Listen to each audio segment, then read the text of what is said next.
여러분, 집에 재물운이 커지게 하시려거든 반드시 이 식물을 기르세요. 네, 이 식물은 우리 풍수에서 재물운을 키워주고 번영운을 살려주는 식물이라고 말을 하고 있습니다. 분명 이 식물을 여러분의 집안에서 기르신다면 여러분은 절대 그 어떠한 재물로 인한 고생도 하지 않게 되실 것입니다. 여러분 안녕하세요, 이정재입니다. 여러분, 부자들의 집에 가보면 어느 곳이든 이 식물이 없는 집이 없습니다. 하지만 가난한 사람들의 집에서는 어디에서든 이 식물을 발견할 수가 없어요. 물론 우리 조상님들도 이 식물은 집안의 번영을 만들어주는 식물이라고 하여서 아주 소중하게 잘 기르셨으며 늘 이 식물과 친구처럼 또 가족처럼 지내기도 하셨죠. 그리고 당연히 현대에도 나름 부자라고 하는 사람들의 집에는 어김없이 이 식물들이 있어요. 여러분, 이 식물이 과연 무엇일까요? 맞습니다. 첫 번째로 바로 난초입니다. 여러분, 이 식물은 세상의 모든 좋은 수식어는 다 붙어 있는 거예요. 그리고 그 가격 역시도 싼 것은 만원대부터 비싼 것은 수백만 원, 아니 수천만 원이 넘는 것도 있습니다. 네, 세상에 그 어떤 식물도 이렇게 비싼 가격으로 거래가 되는 것이 없다는 것이죠. 여러분, 과연 왜 그럴까요? 이 식물이 과연 무엇인데 이렇게 비싼 가격에 거래가 되는 것일까요? 맞습니다. 바로 부자들이 소장용으로 기르는 것이기에 그러한 거예요. 그럼 여러분, 부자들은 왜 그렇게나 이 식물을 기르려고 하는 것일까요? 네, 이 난초의 경우 귀한 것은 우리 인간처럼 자체의 족보를 가지고 있는 것도 있다고 합니다. 여러분, 이 난초는 우리 조상님들에게는 그냥 단순한 식물의 정도를 넘어선 것이었고, 이 식물은 집안의 번영을 만들어주는 식물이라는 무한한 가치를 지닌 식물이었습니다. 물론 우리 풍수에서도 난초가 잘 자라는 집은 번영이 이루어지는 집이고, 또 난초가 잘 자라지 못하고 시들게 되면 집안에 어려움이 생기게 된다고 말해지고 있습니다. 여러분, 하여 부자들은 그렇게나 이 난초를 기르려고 하는 거예요. 그리고 그들은 정말 정성을 들여 소중하게 난초를 기르려고 하는 것이죠. 여러분, 혹시 집안에서 난초를 기르고 계시다면 절대 시들게 하거나 병들게 하지 마세요. 네, 이는 불행을 만드는 아주 불길한 현상입니다. 하여 이 난초는 정말 웬만한 친분을 가진 사람이 아니라면 선물도 하는 것이 아니에요. 물론 우리 조상님들도 이 난초를 나눌 정도의 친구라는 의미로 질환지교, 즉 난초의 향기를 나눌 수 있는 친구라는 말도 사용하셨던 것입니다. 여러분도 이 질환지교라는 말은 참 많이 들어보셨죠? 네, 그만큼 부와 번영을 만들어준다는 식물이 바로 이 난초라는 것입니다. 두 번째로 작은 꽃들이 담긴 작은 화분들입니다. 여러분, 집안에는 절대 사람의 키보다 큰 식물이 있어서는 안 되는 거예요. 물론 우리 풍수에서도 나무의 그림자가 집을 덮으면 그 집에는 불행이 생긴다고 말하였으며, 이것 때문에 집안에 느티나무나 미루나무 등 그림자가 크게 생기는 나무들을 기르는 것을 극히 꺼렸습니다. 네, 이것은 마당에도 그러하다는 것이죠. 그런데 여러분, 이것이 집 안이라면 정말 신경을 써야 하는 거예요.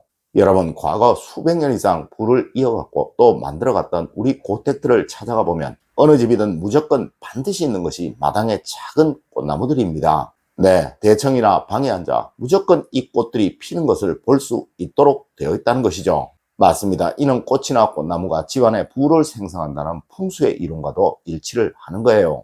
그런데 여러분, 정말 중요한 것은 집의 크기에 비례하여 이 꽃나무를 보아야 한다는 것입니다. 네, 요즘은 과거와 달리 넓은 마당도 없고 집안의 거실이나 베란다가 이를 대체하는 시절이라는 것이죠. 하여 가능한 작은 꽃이나 작은 화분들이 중요한 것입니다. 여러분, 집안에 작은 꽃을, 그것도 보기만 해도 귀엽고 예쁜 그런 화분에 심어진 식물을 두시도록 하세요. 네, 그것은 분명 여러분의 가정에 큰 번영과 부를 만들어 줄 것입니다. 세 번째로, 여러분 주방과 식탁, 화장실에는 절대 꽃이나 식물을 두시면 안 됩니다.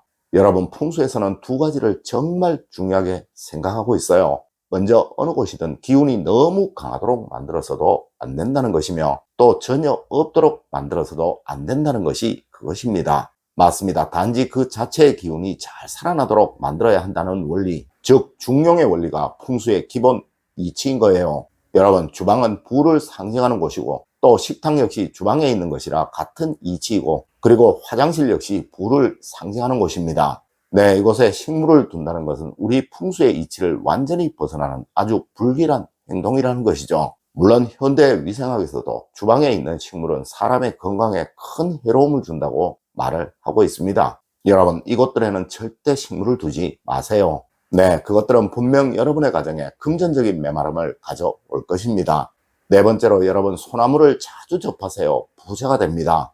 여러분 정원이 있는 부자들의 집에는 무조건 빠지지 않고 있는 나무가 바로 소나무예요. 네, 우리 전통에서 이 소나무는 푸르른 기상과 변하지 않는 마음을 상징하는 것으로 여겨지고 있으며 또 풍수학에서는 집안에 부를 생성하는 나무로 말해지고 있습니다. 하여 현대 부자들의 집에 있는 그 소나무들은 정말 어마어마한 가격에 거래가 되고 있으며 또 이 소나무의 분재 역시 정말 상상치도 못할 가격에 거래가 되고 있습니다. 네, 정원이 없는 부자들의 경우 집에 소나무 분재를 두는 경우가 대부분이라는 것이죠. 물론 우리가 직접 집에서 소나무를 기르기는 어려울 거예요. 하지만 여러분 아파트에 사시는 분들이시라면 분명 조경목 중에 소나무가 있을 것이며 아니 어쩌면 이 소나무가 대부분을 차지하고 있을 것입니다. 네, 틈나시는 대로 소나무 근처에 자주 가세요. 이건 역시 여러분의 집 정원과 같은 개념이며 또 이 나무를 자주 만지시고 자주 보시는 것은 여러분에게 너무나도 좋은 것이며 그리고 이러한 행동은 여러분에게 큰 부와 번영을 만들어주는 행동이 될 수가 있다는 것입니다.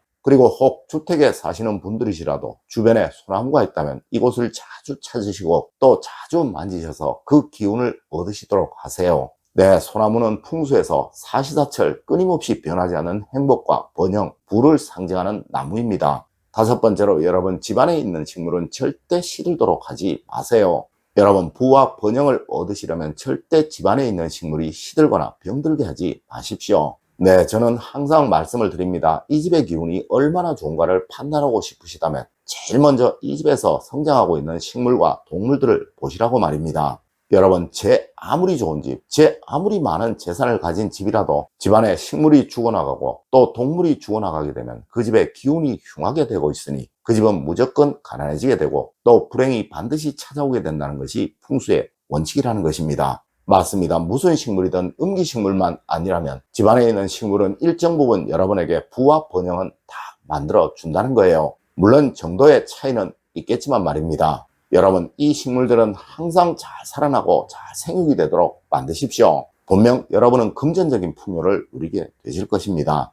여러분 현대에는 과거와 다른 방법으로 명당과 흉당을 판단합니다. 네, 과거에는 모두 땅을 기준으로 살았지만 현대에는 크게 땅과 관계들 없이 살고들 계시죠. 하여 이제는 집안에 얼마나 좋은 기운이 잘 흐르고 있느냐로 명당과 흉당을 판단하는 거예요. 네, 이것을 보는 바로 첫 번째 기준이 집안에서 살고 있는 식물의 생육 상태입니다. 네, 집안의 식물은 꼭 잘 기르세요. 여러분 오늘 제가 알려드린 이야기 꼭 명심하시길 부탁드리며 오늘의 이야기를 마치도록 하겠습니다. 늘 올바른 학문과 올바른 지식을 여러분들께 전하도록 노력하겠습니다. 여러분 긴 시간 감사드립니다.